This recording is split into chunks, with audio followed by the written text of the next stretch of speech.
Keshavaya Namaha.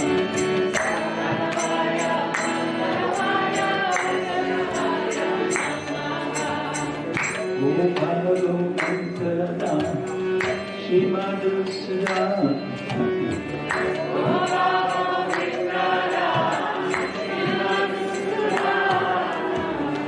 Gopala Govindara Shimadusra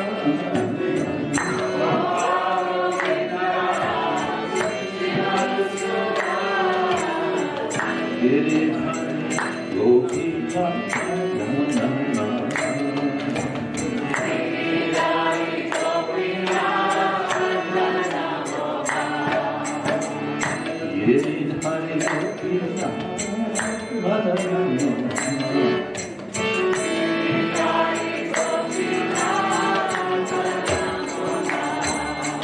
Shri Chaitanya Nityananda Shri Advaita Shri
Hare Krishna, Greetings.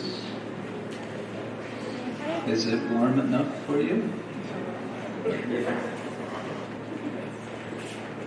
Not warm enough?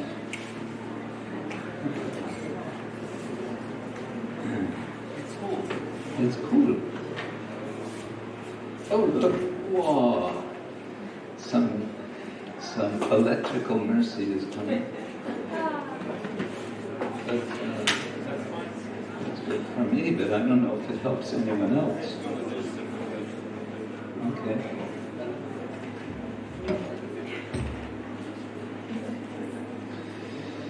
Okay. So, what's our topic?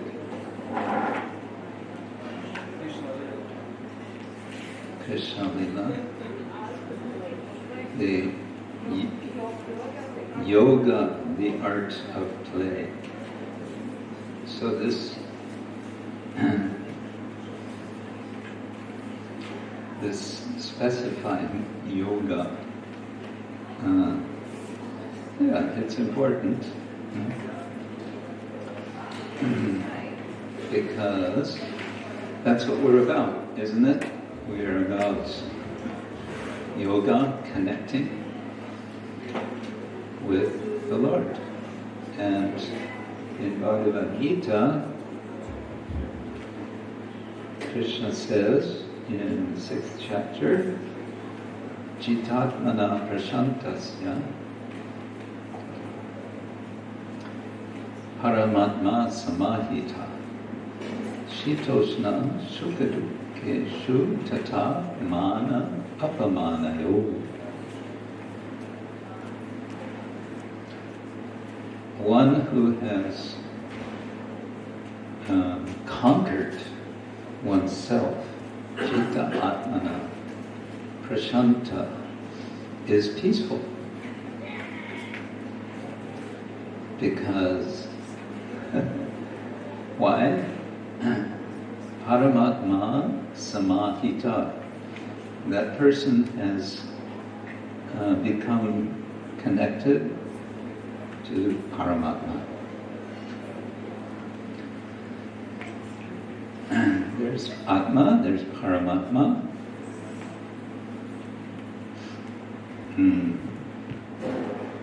And there's a relationship between them. And that relationship is established in bhakti. This morning we were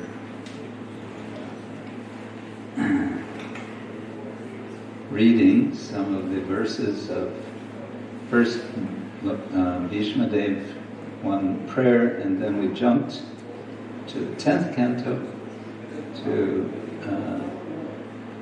description by Shukadev Goswami of what the gopis were doing when they could not find Krishna in the forests. And what were they doing? They were imitating. And by this imitating of Krishna's pastimes, they were remembering Krishna, and they were enacting, and we can say they were reenacting. And by this reenacting, they were connecting with Krishna. Even though he was apparently absent, he was actually with them as themselves. Was Paramatma present? Well, we wouldn't want to say that Paramatma was absent. In fact, Uddhava's lesson, when he goes to meet the gopis, when he goes to meet the Brajavasis,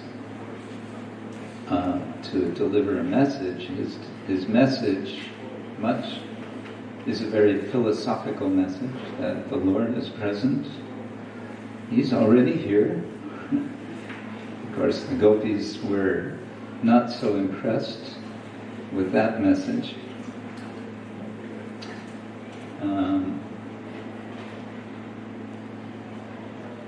Because they were not interested in abstractions. Right? They were not interested in abstract philosophy. They wanted Krishna himself. And so they had Krishna himself. As Bhishmadev says, Krishna gave he gave the gopis all of his qualities in full. And a distinction is made because we wonder, why is Bhishma speaking about the gopis all of a sudden when he was praying to Krishna and was speaking about Arjuna and Krishna's relationship, and then suddenly he's talking about the gopis? What? It's because he wants to say, yes, the relation of Krishna and Arjuna is very wonderful, and there's another relationship that is even more wonderful, and that is Krishna and his beloveds in Vrindavan. And so Bhishma is hinting in that verse to what, not only that relationship, but how perfect it is, because Krishna has given them something which he does not give to Arjuna. With Arjuna, there's still some formality.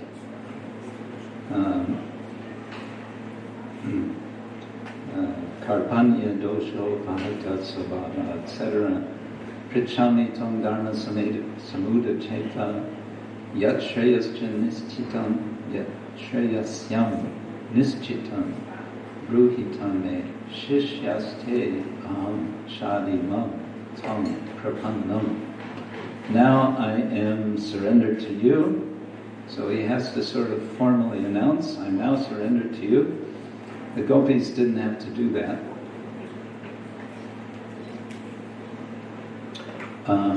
And he says, now I'm your student, shishyaste aham. And so there's a student-teacher relationship, which has, it has certain, we can say, boundaries. There's some boundaries. The teacher is always the teacher, and the student is always the student. But when it's with Krishna and the gopis, all the distinctions kind of melt away, because, and so they feel, it's described, I think it's Vishwanath Chakravarti Thakur says, all inhibitions are gone, and they are on an equal level, absolute equal in quality relation. And in that condition, then Bhishmadev hints that the gopis are remembering Krishna by enacting, by imitating. What was the Sanskrit? Kritam anukritavaktya unmadanda. They had gone mad in ecstasy in the act of copying the movements of Krishna. So nice.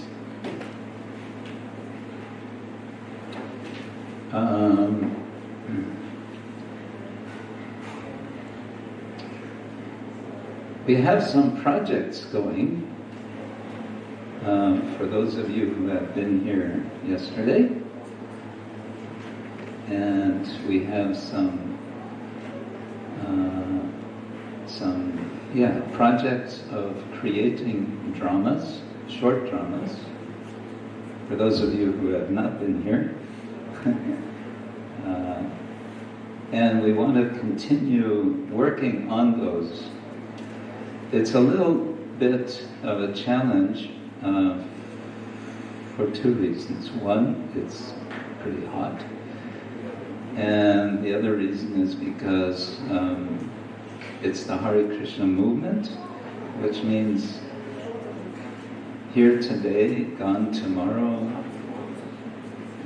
different times, different places. Some maybe want to be here, but don't know that we started at this time instead of another time. So, but we're here, right? And we can do something together. But before you get into that, I want to beg your indulgence as I share with you, if I can find it, something that I wrote some months ago. We had, let me think now, where am I going to find this? No, not there. Don't even remember the name of it. I wrote a little dialogue.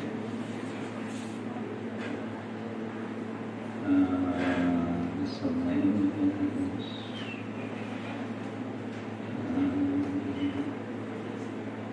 Let's see.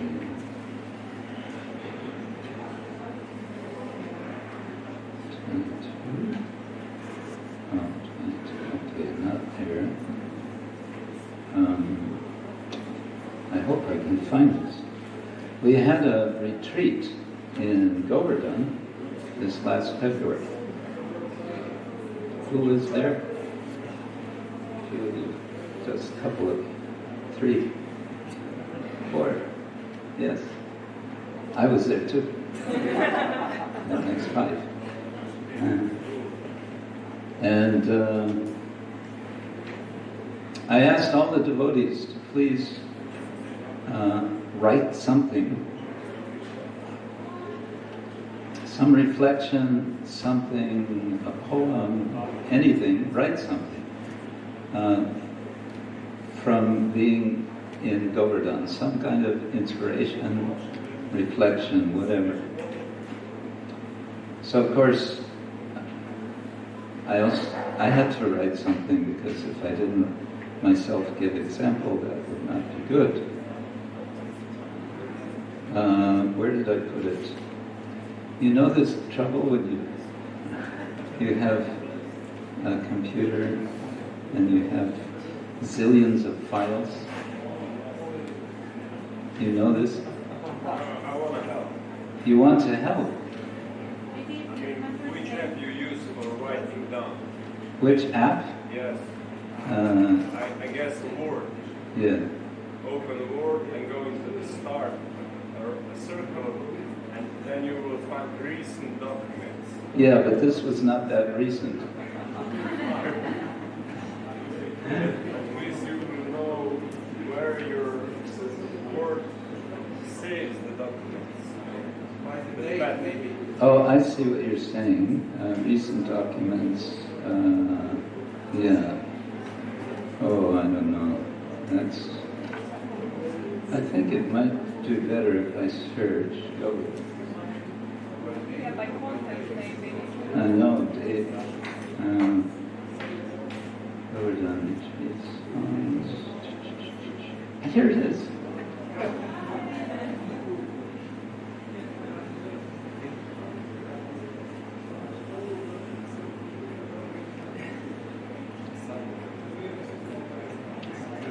Okay, this is, oops.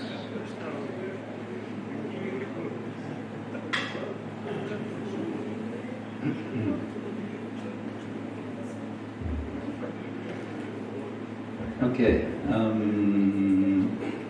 will you indulge me that I can read something that I wrote?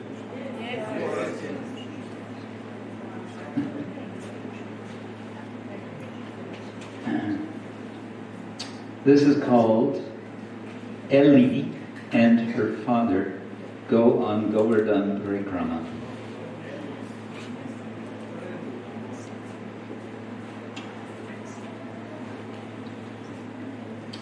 Adrian Nicolai from Romania is a visiting professor of sociology at Krsna-ksetra University,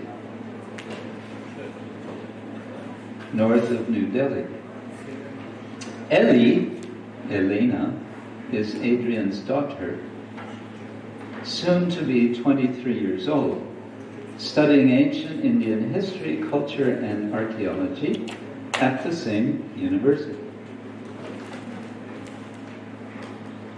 Both Ellie and Adrian have physical disabilities. From early childhood, Adrian has had eye trouble and is now 85% blind. And Ellie is immobile due to a motorbike accident, confined to her wheelchair. Since Adrian's wife, Ellie's mother, unexpectedly died of a heart condition 8 months ago, life has been very emotionally strained and practically difficult for both father and daughter. It is early February 2023, and Ellie's birthday is approaching. Adrian wants to do something special for Ellie to celebrate and also to reconnect with her after her mother's death. One evening, recently, they watched, that is, Adrian was hearing the audio, heard a documentary about how Vrindavan and Greater Braja are rapidly changing in the 21st century. One scene showed streams of joyous-looking people doing parikrama around Govardhan Hill. Adrian, Ellie, let's you and I go together to Govardhan. We can go around the hill like all these people do. For sure, it will be a memorable experience. Ellie, but Dad, how will we manage? I can't walk and you can't see.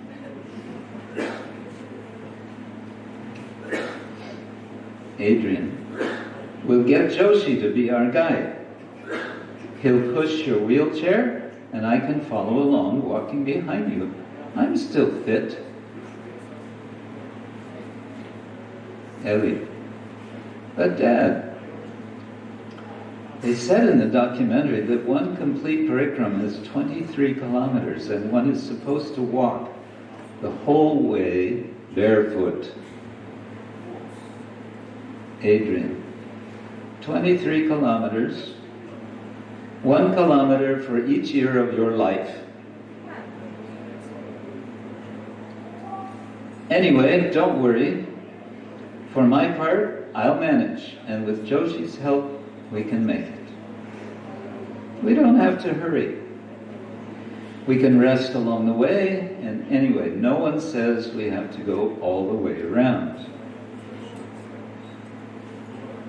Or, we can do it over 2 or 3 days, staying in a guest house overnight.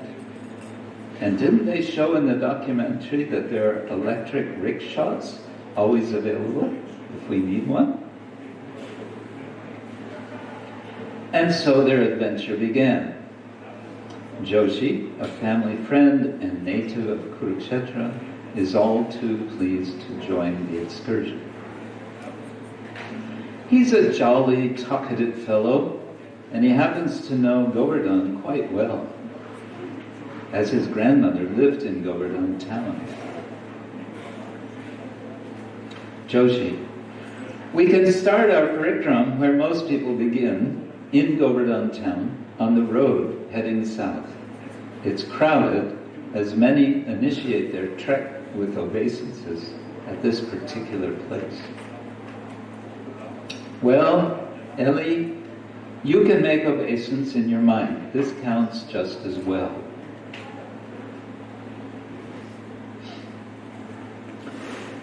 When they arrive at the place to begin their parikrama, Eli says, "Now, help me down. I want to do this the right way by making proper obeisance to Govardhan."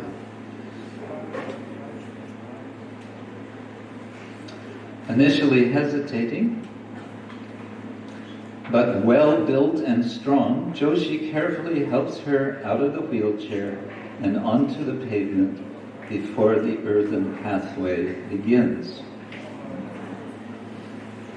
Other pilgrims nod and smile approvingly as they see Eli conscientiously offering obeisance despite her physical difficulty. Photo! Without waiting for permission, two teenage girls in jeans and bright red lipstick position themselves left and right of the three, gleefully waving over a young banana vendor to snap their photo as a group. Giggling and saying "thank you," they hasten forth into the crowd on their own parikrama, not looking back. Adrian, the sociologist, muses. They don't know us, and we don't know them. Yet now we've been made frozen in time together by a phone camera device, probably made in China. For sure they will share our white, nameless faces with their friends. We will probably never see them again. Such are the shifting, superficial human interactions of modern times. Or, should I say, postmodern times. Well, says Eli, here at Govardhan there could also be some shifting and interesting human, non-human, animal interactions, especially with these monkeys.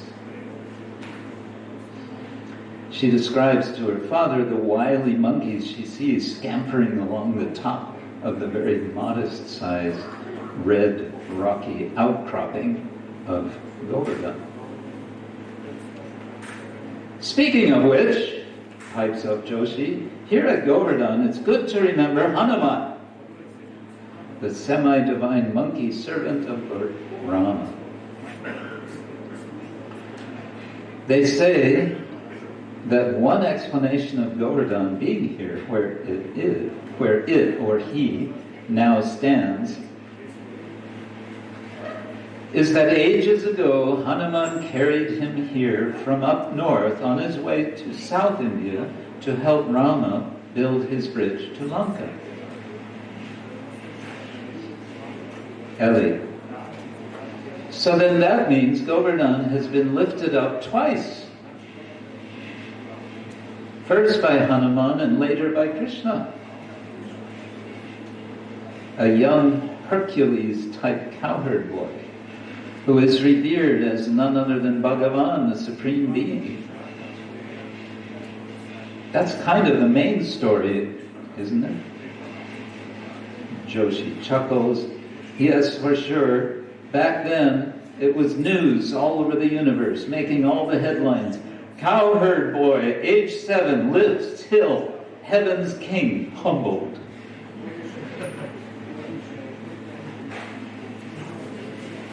Krishna's devotees celebrate Krishna's lifting Govardhan and holding the hill aloft for 7 days and nights, balancing it on his left hand, or, they also say, on his left pinky finger.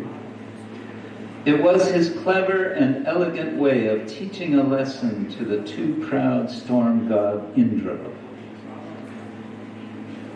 Eli also chuckles. Left pinky finger, I love that.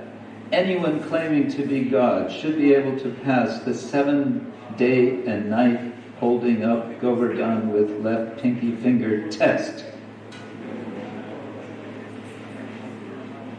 Adrian skeptically says, I suppose that to get the full benefit of this parikrama, we should have faith that this lifting business really happens. Eli says, Dad, don't worry about it. They say that by circumambulating Govardhan, our consciousness, our deepest awareness of reality, gets purified. And then we can understand, we can realize how everything is possible for Krishna. Bhagavan is by definition all-powerful. So, if Krishna is Bhagavan, Adrian, purified consciousness, an interesting concept. Joshi, my grandmother was deeply convinced that Krishna indeed lifted Govardhan Hill. As kids, she had us spellbound as she would paint this incredible picture with words. A picture of Krishna's wonderful, loving character that he would display so artfully to the complete fascination of the Vrajavasis, the residents of Vraja. As she, my grandmother, described the scene, we, my big sister and I, and neighborhood kids, felt as if we were part of the event, as if Krishna was right there in front of us, as if we could reach out and touch him.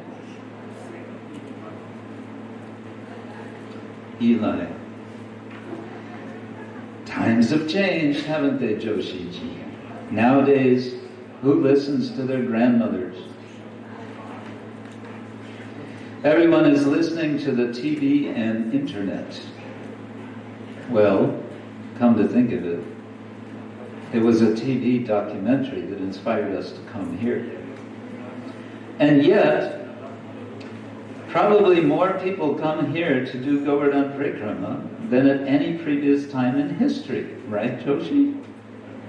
Joshi, for sure. But I was going to say about my grandmother, it wasn't just us kids enthralled by a charming grandmotherly storyteller. No. Once I witnessed her give a stiff, verbal, shastric thrashing to a whole room full of dumbfounded pundits. She was deeply learned in our scriptures. Thrashing, you know the word? Adrian, I would like to have been there to witness her silencing the proud pundits. As they continue along the earthen pathway that parallels Govardhan, they see by the side one wiry, balding and bearded sadhu sitting on a blanket reading a book aloud to himself. Joshi asks him in Hindi what he's reading. The man smiles, gesturing for Joshi and Adrian to sit with him on the blanket and for Ellie to sit facing them on her wheelchair. I'm reading Indra's prayers to Krishna when he begs forgiveness for his terrible misbehavior in response to Krishna's inciting the Vrajavasis to worship Govardhan instead of worshipping him. He recites a Sanskrit verse, translates it into Hindi, then Joshi translates the Hindi into English for Ellie and Adrian. Quote, this is from 10th Canto Bhagavatam, 27th chapter, verse 11 and 13. Unto him who assumes transcendental bodies according to the desires of his devotees, unto him whose form is itself pure consciousness, unto him who is everything, who is the seed of everything, and who is the soul of all creatures, I offer my obeisance. O Lord, you have shown mercy to me by shattering my false pride and defeating my attempt to punish Vrindavan. To you, the Supreme Lord, Spiritual Master, and Supreme Soul, I have now come for shelter. Adrian. So this King of Heaven, what was his name? Joshi. Indra. He's known to be extremely powerful, sometimes showing his power in the form of fierce thunderstorms. Adrian. So Indra was humbled by Krishna when Krishna lifted his Govardhan hill.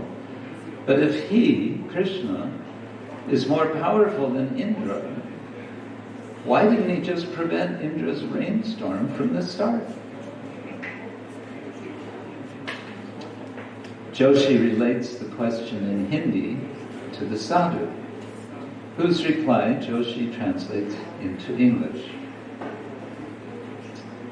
This is the sadhu, he says, that's partly explained by this verse. Krishna assumes transcendental bodies according to the desires of his devotees. His devotees, the Brajavasis, wanted above all to see Krishna's wonderful form and to enable them to do so without interruption.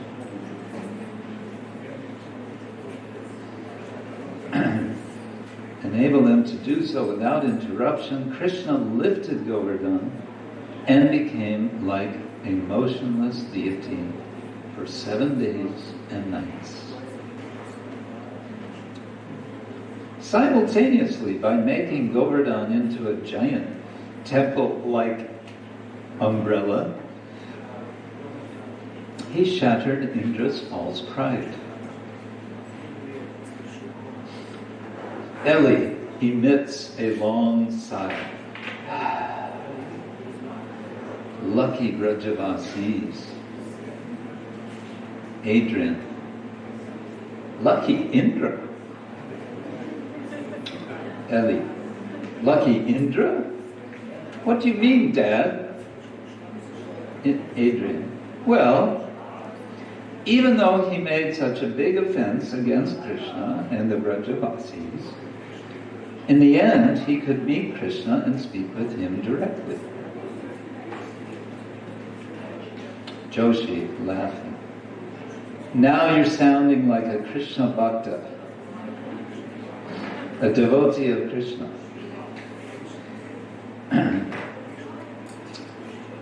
He explains in Hindi to the sadhu what Eli and Adrian are saying, and the sadhu laughs.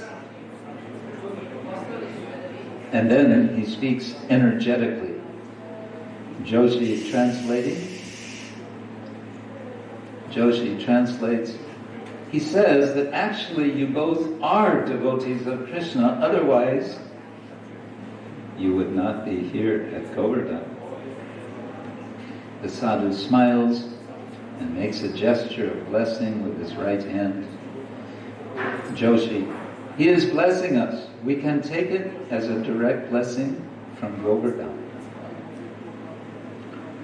Adrian and Eli fold their hands in respect and gratitude, and Adrian places some rupee notes in the sadhu's begging bowl before they stand up to proceed on their journey. By this time, the early morning fog has lifted.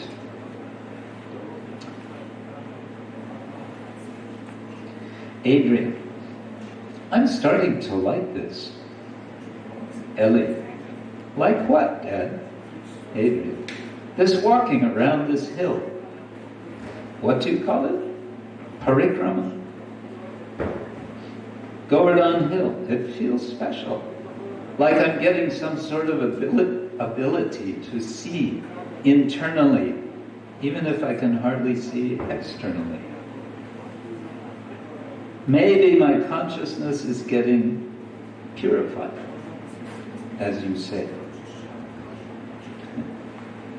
Eli, yes, and I also feel we're in a special place, making me feel like dancing, even if I can't do so physically.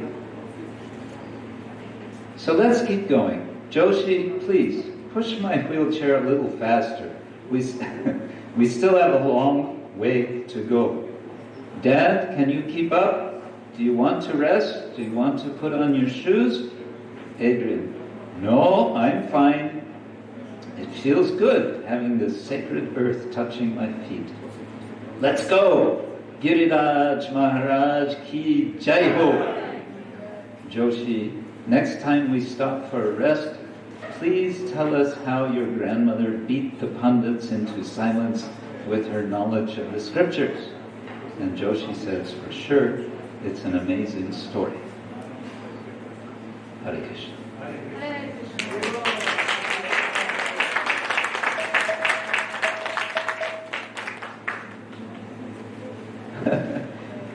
It was fun to write. I don't know if it was fun to listen to. Yes, yes. So, yeah. Huh? Audio. Oh, that's an interesting one. But what he said, it was like a movie. You can see the pictures. Audio. Okay. Yeah, so, time is going by, so I don't want to take more time. Where are our groups? We had a group here, and we had another group there, and we had another group here. You have a group over here. Those of you who are not members of these groups from yesterday, maybe you can sneak into one of them. What are we doing? We're planning little skits, and I realized I think we're going to have to do them already tomorrow. I was thinking Sunday, but it was mentioned to me some devotees are leaving on Sunday. So then we want to come up with something. And what we're doing is Krishna Lila in Vrindavan, mainly Krishna's with his opponents or demons who are embodiments, we can say, of the various anarthas. So we have this group, you're working on Agatsura, yes? And do we have, what else do we have? Who else do we have? Kalia and Ananda Vrindavan, you have your group. You're working on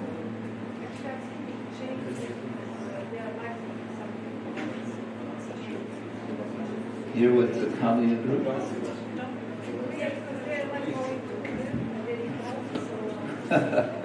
Okay. Yeah, this is part of the challenge of the Hare Krishna movement. Everything coming, going, changing who's there. Do we have any other groups here? You're a group. Okay.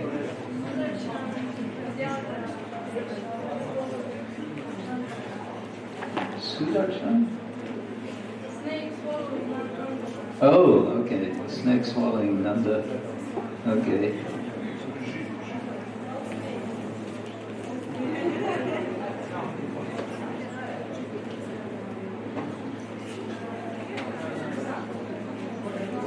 So, we want to come up with something substantial for tomorrow, right? If you need more time, then I think we have a lot of time now, actually, until lunch. So you can sort of come up with whatever you come up with. Here's one tip that I didn't mention yesterday.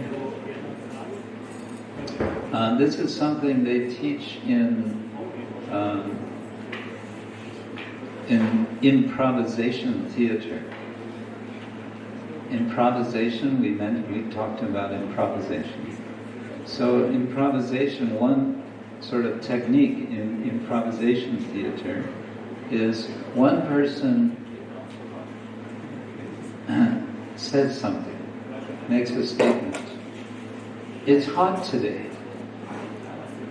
and the other person says, yes, and that means, and then says something else. You know about this? And then they go back, and each one says, yes, and that means, yes, and that means, so it's always positive, and it always means something. And it's sort of filling out more and more positive meaning. And it's just, it's a way of making something happen. Yes, and that means. So now you can think, maybe that's useful in thinking about, in applying to the lila that you're working on. Is that all right? Does that make any sense? Something. It may help. Okay. So, Hare Krishna. What about Radha Govinda? You have devotees who are translating. Are they planning something? They're just planning to hear. Just hearing. Well, maybe they can hear what the others are doing. Yeah. It looks like it's become a ladies' group and a gents' group. That's kind of what happens, I guess. Because I'm going to kind of stop speaking now, so they could migrate over this way, I think.